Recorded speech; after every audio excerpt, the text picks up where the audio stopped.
In 2005, the Kepler Space Telescope noticed something.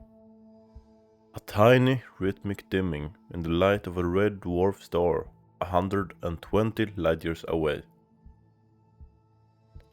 A planet, K2-18b, 8.6 times the mass of Earth, orbiting in the habitable zone. Not too hot, not too cold. Interesting, but not yet extraordinary. In 2019, Hubble did something no telescope had ever done. It analyzed the starlight passing through K2-18b's atmosphere, and it found water vapor. For the first time on a planet in the habitable zone, we had confirmed H2O in the air. Then came James Webb. With its infrared eye, it could see what Hubble couldn't. James Webb detected carbon-bearing molecules, methane, carbon dioxide, organic chemistry happening in the atmosphere of a world 120 light-years away.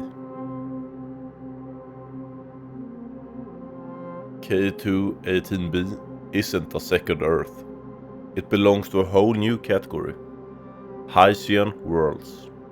A hydrogen atmosphere hundreds of miles thick, wrapped around a global ocean. If there is an ocean under all that hydrogen, it would be deep, dark and hot. The pressure alone would crush anything we know.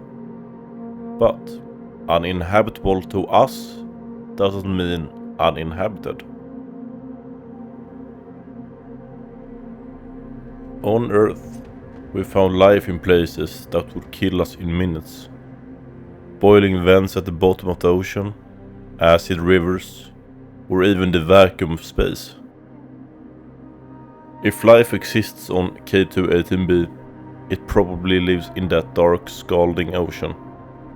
Single-celled organisms, floating and waiting, breathing in hydrogen, breathing out something we'd call poison.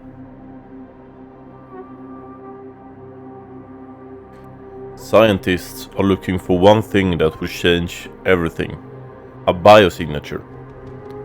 On Earth, dimethyl sulfide is produced almost exclusively by life.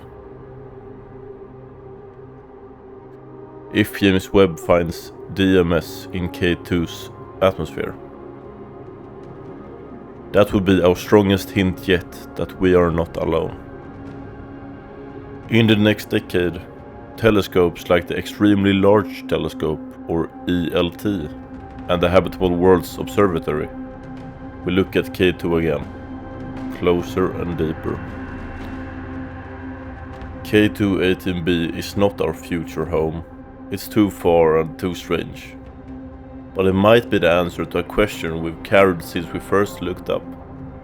When you look up at the night sky, at a star you will never visit, and a world you'll never touch, what are you hoping to find out there that you haven't found here?